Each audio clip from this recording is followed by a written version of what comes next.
Hello, it's Chris Holland of Storytelling for OutdoorLearning.com here. Last weekend, Jon Young came and stayed here at Hollyford in East Devon, and I was very grateful to have a few minutes with him sitting in the conservatory and talking to him about storytelling and why it's good for people and for nature as well. So yeah, please enjoy the video. Thanks for watching. Yeah. So here we are. I'm sitting in a lovely conservatory with Jon Young, and he's in England for a little while. Yeah. Thought I'd better ask him a few questions and see what you have to say about storytelling and why is it good for people. But I know you've got a few things to say as well. Yeah, I have lots to say. It's been on my mind a lot, and I'm really grateful to you, Chris, for offering this opportunity, and I hope you all understand the value of that. Storytelling, is a supercharging technique to awaken our neuroanatomy and really accelerate connection. And, because I have this long-term look, I've been mentored since I was 10, and now I'm 57 this time. And I've been able to mentor many people, for some of them for decades, and I have this long-term perspective.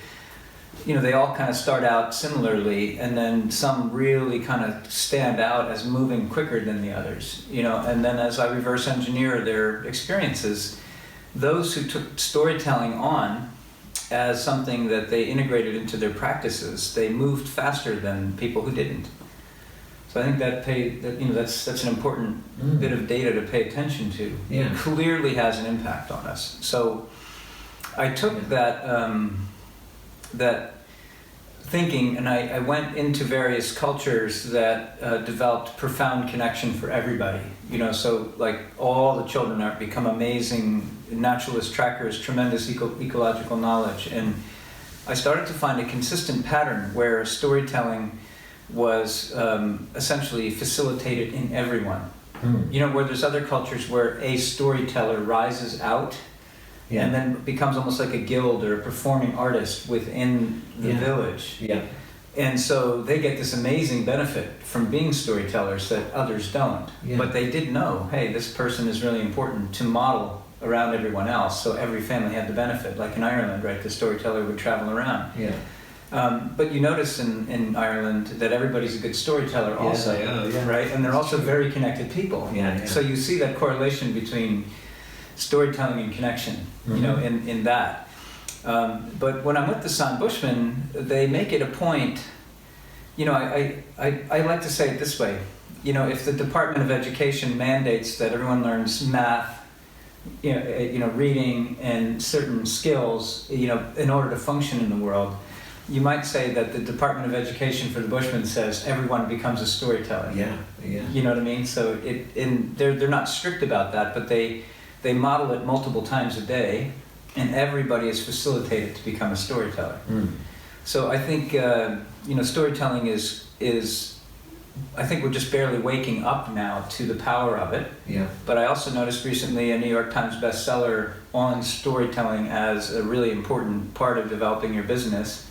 So it's becoming more recognized. Yeah. And it's going to give you an edge. That's my point, and that's why I'm saying there's tremendous value in what Chris is offering. So take this on and do it. And even if others don't understand why, it will develop resources within you that are surprising.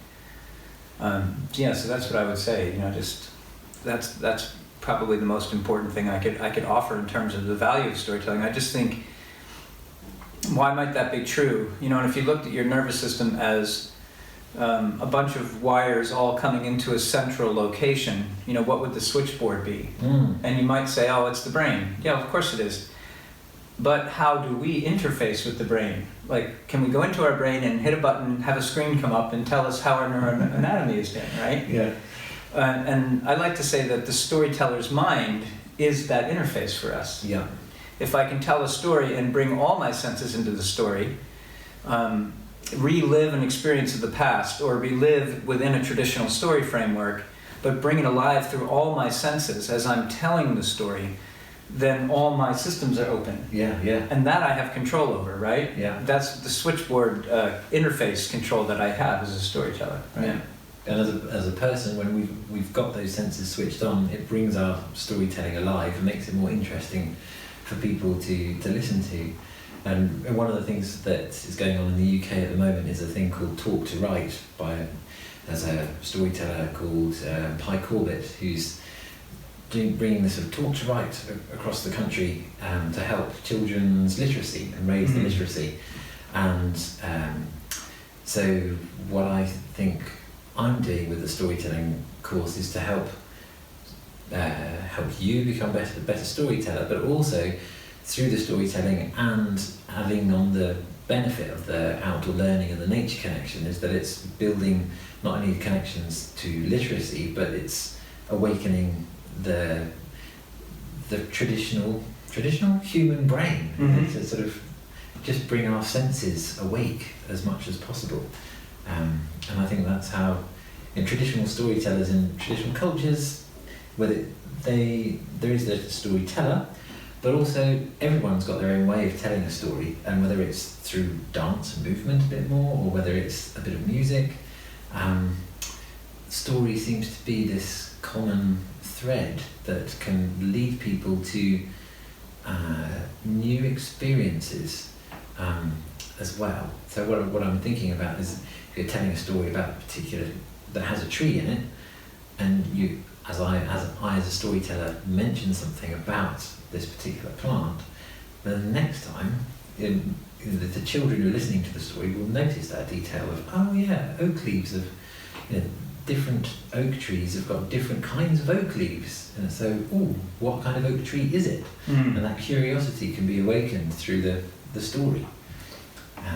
So that's how I see storytelling as well, as it really opens the curiosity within people. I think that's true. I think I was thinking about like some of these extraordinary storytellers among the San Bushmen, these elders who, when they tell stories, they model something of a kind of awareness as well as a connection to so many aspects of life in their place in the Kalahari.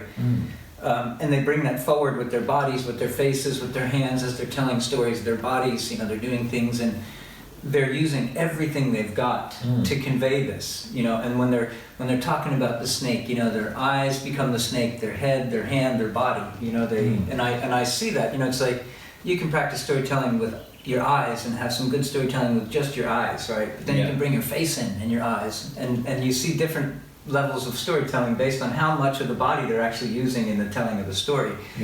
And so I like to tell people, if you go out for a walk, for instance, and you want to come back and tell the story of the day, and you saw this tree that was leaning in a certain way, make sure when you talk about it, when you come back to tell your story, that you become the tree and lean for a moment like the tree.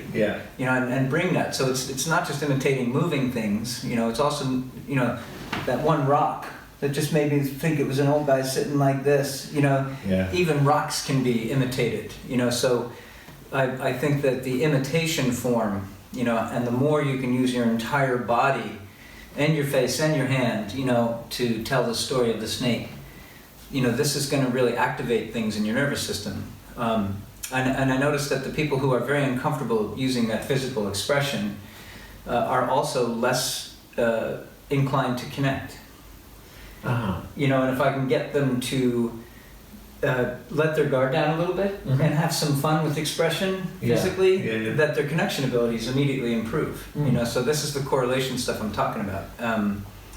Connection and storytelling are linked, and the more you can relive your story with all your senses, the better. And I told Chris, and what I'm offering to you as part of Chris's course, I did this little 9-part thing, where I take people around the wheel of the senses. In the 8 Shields model, we put a different sense on each of the 8 directional wheels. And Dr. Michael Cohen says, well, there's 55 senses. I'm not going to disagree with that, but still I would clump them in 8 categories, so that it's not overwhelming. 8's enough to keep track of, right? Yeah, it is, yeah. Even 2 is enough to keep track of. So 55 would be almost impossible. So I like to keep it, in these 8 categories, because each of those 8 directions also links to an aspect of connection. So for instance, the east direction in our model, anything that you use from that side will make you happier. That's the attribute of connection, happiness, right? And the southeast makes you more vital and more electric. So imitation is in the southeast.